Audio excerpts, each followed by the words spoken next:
అందరికీ నమస్తే అండి.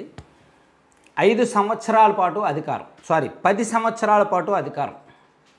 పవన్ కళ్యాణ్ గారు కొత్తగా ఎత్తుకున్న నినాదం ఇది. నేను బహుశా ఒక 3-4 నెలల కిందట ఒక వీడియో చేశా. ఏదైనా పార్టీ 10 సంవత్సరాల అధికారంలో ఉంటేనే మంచిది అని. చంద్రబాబు గారే కనుక 2019లో మళ్ళీ గెలిస్తే ఎలా ఉండేది అనేది నేను ఆల్రెడీ ఒక వీడియోలో చెప్పాను. చంద్రబాబు గారు మళ్ళీ 2019లో కూడా గెలిచి ఉంటే ఈ పాటికి యాజ్ అన్నావు 2023 డిసెంబర్ ఇది, ఈ పాటికి పోలవరం పూర్తయ్యేదా లేదా? రాజధాని అమరావతిలో నిర్మాణాలు 80% వరకు పూర్తయ్యేవా లేదా? కియా లాంటి పరిశ్రమలు ఇంకో 2-3 వచ్చేవా లేదా? రామాయపట్నం పోర్టుతో పాటు APP Asian paper and pulp అనే పరిశ్రమ వచ్చేదా లేదా? లులు సంస్థ విశాఖపట్నంలో ఏర్పాటయ్యేదా లేదా? అమర్ రాజా బ్యాటరీస్ 9,000 కోట్ల పెట్టుబడి ఏపీలో పెట్టేదా లేదా? సో రాష్ట్రంలో పారిశ్రామిక అవకాశాలు, ఉపాధి అవకాశాలు, కొత్త పరిశ్రమలు, కొత్త అభివృద్ధి, రాజధాని, పోలవరం వంటివన్నీ కూడా ఖచ్చితంగా ఫలితాలనిచ్చేలా, రిజల్ట్స్ చూపించేలా ఉంటాయి. 2019లో మళ్ళీ చంద్రబాబు గారే గెలిచి ఉంటే, కానీ ఆయన గెలవల, అధికారం మారింది. అయితే ఇక్కడ ఒక చిన్న ఆప్షన్ నేను చెప్తా. అధికారం మారింది కాబట్టి అభివృద్ధి ఆగిపోయిందని నేను చెప్పలా. అధికారం మారింది కాబట్టే రాష్ట్రం ఇలా అయిపోయిందని నేను చెప్పట్లా. 2004లో చంద్రబాబు గారు అధికారం కోల్పోయినప్పటికీ కొన్ని ఓఆర్ఆర్ ఔటర్ రింగ్ రోడ్డు హైదరాబాద్లో, అలాగే విమానాశ్రయం శంషాబాద్ ఎయిర్పోర్టు లాంటి కీలకమైన ప్రాజెక్టులు ప్రతిపాదనల దశలో ఉన్నాయి, టెండర్ దశలో ఉన్నాయి. రాజశేఖర రెడ్డి గారు అధికారంలోకి వచ్చిన తర్వాత ఆ టెండర్లు ఆపేయండి, ఆ ప్రతిపాదనలు ఆపేయండి, ఆ డిజైన్లు ఆపేయండి, అది మనకు అవసరం లేదు అనలా. ఎస్, శంషాబాద్ ఎయిర్పోర్ట్ మనకు కావాలి. చంద్రబాబు నాయుడు మంచి పని చేశాడు. అనుమతులు తెప్పించి నిధులు మంజూరు చేసి డిజైన్ రెడీ చేసి ఆయన మంచి పని చేశాడు. సో మనం దాన్ని కట్టేసి ఆ క్రెడిట్ మనం తీసుకుందాం అని రాజశేఖర రెడ్డి గారు అనుకున్నారు, అదే చేశారు. ఓఆర్ఆర్ ఔటర్ రింగ్ రోడ్డు విషయంలో కావచ్చు, హైదరాబాద్ అభివృద్ధి విషయంలో, రాష్ట్రంలో చాలా ప్రాజెక్టుల విషయంలో రాజశేఖర రెడ్డి గారు చంద్రబాబు నాయుడు గారు వేసిన పునాదిని కొనసాగించారు. ఒక 20 అడుగులు గోడ కట్టాలి అంటే చంద్రబాబు నాయుడు గారు పునాదులు తీసి ఒక 5 అడుగులో 10 అడుగులో కట్టారు. మిగిలింది రాజశేఖర రెడ్డి గారు పూర్తి చేశారు. అందుకే చాలా విజయవంతమయ్యాయి చాలా ప్రాజెక్టులు. కానీ జగన్మోహన్ రెడ్డి గారు ఇది చంద్రబాబు గారు వేసిన పునాది కదా, సో లేపేయండి, ఈ గోడ కూల్చేయండి, పునాదితో సహా తీసేయండి, అక్కడ మనం కొత్త గోడ కడదాం, కడితే కడదాం లేకపోతే లేదు, ఒకవేళ కట్టినా మన రంగు వేసుకుందాం, కట్టకపోతే వాళ్ళ కుట్రల వల్ల మనం కట్టట్లేదు అని చెప్పేద్దాం అనే ధోరణి జగన్మోహన్ రెడ్డి గారిది. సో అదే తేడా. అందుకే 2019లో రాష్ట్రంలో అధికారం మారి ఒక పొరపాటు జరిగింది. సో అదే ఇప్పుడు పవన్ కళ్యాణ్ గారికి ఒక పాఠం.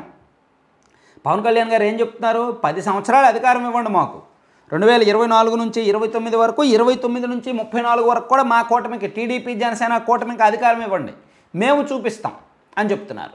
అయితే ఆయన బయటకు చెప్పని ఒక విషయం, కీలకమైన విషయం ఉంది. ఒక 5 సంవత్సరాలు చంద్రబాబు గారు సీఎం, ఒక 5 సంవత్సరాలు పవన్ కళ్యాణ్ గారు సీఎం. ఇది off the record. Pawan Kalyan గారు ఎందుకు ఇలా మాట్లాడుతున్నారా అని నేను లోపాయికారిగా కొంతమంది నాయకులతో మాట్లాడా, కొంతమంది పెద్దలతో మాట్లాడా. ఏంటండి పవన్ కళ్యాణ్ గారు 10 సంవత్సరాలు అంటున్నారు అని అడిగితే టీడీపీ జనసేన మధ్య ఒప్పందం ఏంటంటే 10 సంవత్సరాలు, ఈ ఎలక్షన్ నెక్స్ట్ ఎలక్షన్ కూడా మనం అధికారంలోకి రావాలి, మనమే అధికారంలో ఉండాలి, రాష్ట్రాన్ని గాడిలో పెట్టాలి అంటే మనకు 10 ఏళ్ళు అధికారం కావాలి, మొదటి 5 సంవత్సరాలు చంద్రబాబు నాయుడు గారు ముఖ్యమంత్రిగా ఉంటారు, 2024లో ఈ కూటమి అధికారంలోకి వస్తే చంద్రబాబు గారు ముఖ్యమంత్రి అవుతారు. ఆయనకు ఒక ఐడియాలజీ ఉంది, రాష్ట్రం మీద, పరిపాలన మీద, మొత్తం మీద కొన్ని ఐడియాలజీ ఉంది, ఆయనకంటూ ఒక విజన్ ఉంది. సో ఆయన 2029 వరకు పాలించిన తర్వాత పూర్తిగా పవన్ కళ్యాణ్ గారికి కూడా ఒక ఐడియా వస్తుంది. పవన్ కళ్యాణ్ గారు కూడా ప్రభుత్వంలో ఒక భాగస్వామిగా ఉంటారు కాబట్టి ఆయనకు కూడా పూర్తిగా ఐడియా వస్తుంది, ఆయనకు కూడా ఒక విజనరీ ఏర్పడుతుంది. సో అప్పుడు చంద్రబాబు నాయుడు గారు ఎక్కడి వరకు అయితే వేశారో అక్కడ నుంచి పవన్ కళ్యాణ్ గారు కొనసాగిస్తారు. సో 2029 నుంచి 34 వరకు పవన్ కళ్యాణ్ గారు సీఎంగా పనిచేస్తారు. అది ఈ రెండు పార్టీల మధ్య ఉన్న ఒప్పందం. సో అందుకే వాళ్ళు రేపొద్దున ఎన్నికల బహిరంగ సభల్లో కూడా సీఎం పదవి విషయంలో మాట్లాడకపోవచ్చు, కానీ అధికారం మాత్రం మాకు 10 ఏళ్ళు అధికారం ఇవ్వండి, మేము 5 ఏళ్ళు గెలిచిన తర్వాత మళ్ళీ మీరు 2029లో జగన్కి అధికారం ఇస్తే బాగోదు, ఎందుకంటే మేము ఏం చేసామో చూసి మళ్ళీ జగన్ దాన్ని నాశనం చేస్తే మళ్ళీ రాష్ట్రం వెనక్కి వెళ్ళిపోద్ది, అప్పుడు రాష్ట్రం నష్టపోద్ది, కాబట్టి మాకు 10 ఏళ్ళు అధికారం ఇవ్వండి, మేము 10 ఏళ్ళు పరిపాలిస్తే రాష్ట్రాన్ని ఒక స్థాయిలో ఉంచుతాము, ఒక విధానం ప్రకారం తీర్చిదిద్దుతాము, ఒక విజనరీ ప్రకారం తీర్చిదిద్దుతాము అనే నినాదంతో టీడీపీ జనసేన పొత్తు జనంలోకి వెళ్ళబోతోంది. ఎవరైనా ఈసారి అధికారం ఇవ్వండి, ఈసారి అధికారం ఇవ్వండి అంటారు. కానీ వీళ్ళు అలా అడగట్లా. మాకు 2 సార్లు మాకు అధికారం ఇవ్వండి, 10 సంవత్సరాలు మేము పరిపాలించి చూస్తాం. సో దీని వెనుక స్ట్రాటజీ ఏమిటంటే ఇదే. మొదటి 5 ఏళ్ళు చంద్రబాబు గారే ముఖ్యమంత్రిగా ఉంటారు, చంద్రబాబు నాయుడు గారే ఉండాలి. రాష్ట్రంలో ఇప్పుడున్న పరిస్థితి నేపథ్యంలో ఇప్పుడు రాష్ట్రం ఎలా ఉందో మనకు తెలుసు. సో ఈ పరిస్థితుల్లో చంద్రబాబు నాయుడు గారు అయితేనే సంక్షోభాన్ని గట్టెక్కిస్తారు.